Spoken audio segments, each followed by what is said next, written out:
हमारे देश में एक खास वर्ग ऐसा है जो स्वतंत्रता सेनानी वीर सावरकर को कायर साबित करने पर तुला हुआ है। वो उन्हें वीर मानता ही नहीं है। आजादी के 70 वर्षों तक इसी वर्ग ने वीर सावरकर को इतिहास की किताबों में कभी जगह नहीं मिलने दी। हर देश के अपने आदर्श पुरुष और महापुरुष होते हैं और वहां के लोग इन महापुरुषों में आस्था रखते हैं। इन्हें लेकर विवाद और राजनीति नहीं करते। लेकिन हमारे देश में महापुरुषों को लेकर भी विवाद होते हैं और उन्हें लेकर भ्रम की स्थिति बनाई जाती है। अंग्रेजों के खिलाफ लड़ाई लड़ने वाले क्रांतिकारी विनायक दामोदर सावरकर की भूमिका को लेकर आज भी हमारे देश में, उनके अपने देश में एक वैचारिक संघर्ष चल रहा है। लेकिन आज हम आपको तथ्यों के साथ उनका सही और सच्चा इतिहास बताएंगे।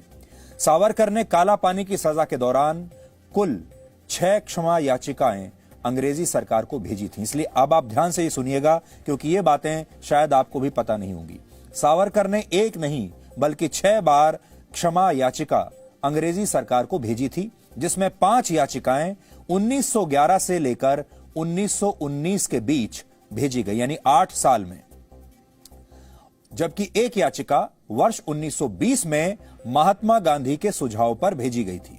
लेकिन हमारे देश के कुछ लोग अब यह तर्क दे रहे हैं कि महात्मा गांधी जब वर्ष 1915 में दक्षिण अफ्रीका से भारत आए थे तो उन्होंने वीर सावरकर को माफी मांगने की सलाह कैसे दी, क्योंकि वो खुद भारत में आए हैं 1915 में और सावरकर ने माफी मांगी है 1911 में। तो ये कैसे हुआ? यानी इस मामले में हो यह रहा है कि 2 अलग अलग घटनाक्रम को एक साथ जोड़कर दिखाया जा रहा है। एक घटनाक्रम वर्ष 1911 से 1919 के बीच है, 8 साल का, और दूसरा घटनाक्रम 1919 से 1921 के बीच का है। इसलिए इन दोनों को एक साथ मिलाकर जब पेश करते हैं लोग, तो वो एक कंफ्यूजन की स्थिति पैदा करते हैं। और हमारे देश के ज्यादातर लोगों ने इतिहास को कभी पढ़ा ही नहीं है, इसलिए वो बहकावे में बड़ी आसानी से आ जाते हैं। इसलिए अब आप सही स्थिति को समझिए। वीर सावरकर को पहली बार वर्ष 1909 में लंदन से गिरफ्तार किया गया था। अंग्रेजों ने उन्हें लंदन से गिरफ्तार किया था, वो लंदन में थे।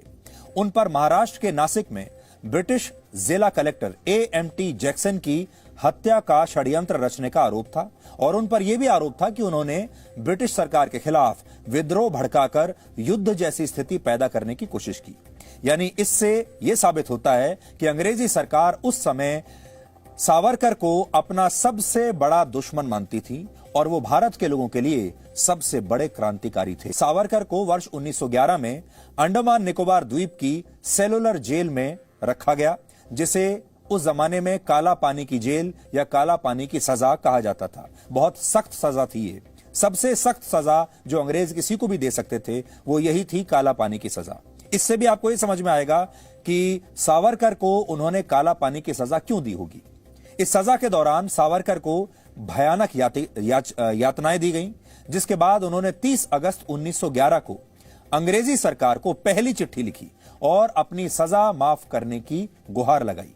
लेकिन 3 दिन के बाद ही अंग्रेजों की सरकार ने इस याचिका को खारिज कर दिया। इसके बाद 14 नवंबर 1913 को उन्होंने एक और याचिका दायर की, जिसमें उन्होंने अंग्रेजी सरकार के प्रति विद्रोह न करने का भरोसा दिलाया। हालांकि इस चिट्ठी को सिर्फ एक माफीनामा माना जाए या फिर युद्ध की रणनीति माना जाए, इसे लेकर इतिहासकारों में मतभेद है, क्योंकि सावरकर जानते थे कि जेल में कैद रहकर क्रांति नहीं लाई जा सकती। अगर वो जेल में बंद रह गए तो भारत की आजादी के लिए कुछ नहीं कर पाएंगे और इसके लिए सबसे पहली बात यह है कि उन्हें किसी भी तरह बाहर निकलना है जेल से, चाहे वो माफी मांगकर निकलें, चाहे किसी और तरह का आश्वासन देकर निकलें, लेकिन बाहर निकलना जरूरी है। उन्होंने 10 वर्षों तक काला पानी की भयानक सजा काटी और इस दौरान कुल 6 क्षमा याचिकाएं अंग्रेजी सरकार को भेजी।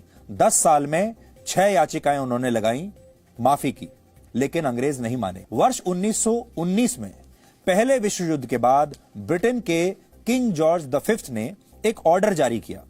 ब्रिटेन के राजा ने एक ऑर्डर जारी किया जिसके तहत जेलों में बंद सभी राजनीतिक कैदियों को माफ कर दिया जाए। तब अंडमान की सेलुलर जेल से भी बहुत सारे कैदी रिहा हुए इनाम के तौर पर। लेकिन अंग्रेजी सरकार ने यह तय किया कि वो सावरकर और उनके बड़े भाई गणेश दामोदर सावरकर को सजा से माफ नहीं करेंगे, यानी सबको छोड़ देंगे लेकिन इन्हें नहीं छोड़ेंगे।